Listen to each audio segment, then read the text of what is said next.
اسلام آپ سے کیا چاہتا ہے؟ اسلام کا ٹارگٹ کیا ہے؟ وہ کیوں اتنے احکامات دیتا ہے؟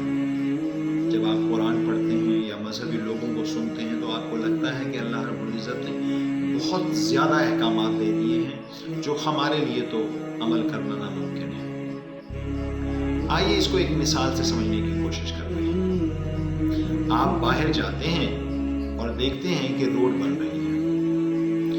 روڈ بننے میں بہت ساری چیزیں ہو رہی ہیں بیک وقت۔ کوئی کنسٹرکٹ کر رہا ہے، کوئی مٹیریل کو لے کے آ رہا ہے، کوئی لوڈ کر رہا ہے، مختلف چیزیں ہو رہی ہیں۔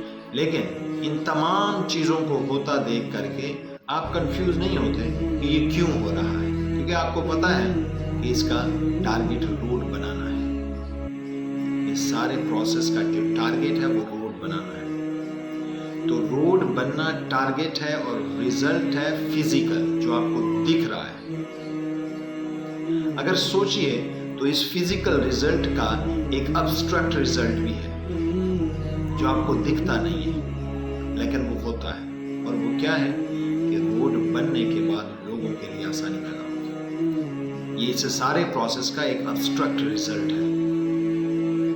اسی مثال سے اسلام کو سمجھنے کی کوشش کیجیے کہ جب آپ مذہبی لوگوں کو سنتے ہیں، قرآن کو پڑھتے ہیں تو احکامات کا ایک سیلاب ہے جو آپ کو لگ رہا ہوتا ہے۔ تو اس سارے احکامات، یہ جو سارے پروسیس یا یہ جو حکم لگائے جا رہے ہیں، اس کا ٹارگٹ کیا ہے؟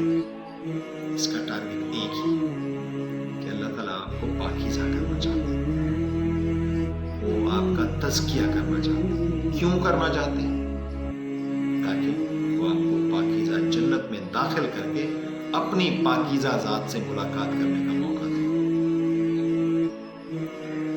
تو مذہب اسلام کے، دین اسلام کے احکامات کو سمجھنے کے لیے، مطلب کوئی بھی حکم آپ کے سامنے جب آئے گا تو آپ اس کا سب سے پہلے مین ٹارگٹ فوکس کریں گے کہ کوئی بھی حکم ہمیں پاکیزہ کرنا چاہ رہا ہے، تب اس کی انڈرسٹینڈنگ بھی بڑھ جائے گی اور اس پہ عمل کرنے کا طریقہ بھی بہتر ہو جائے گا۔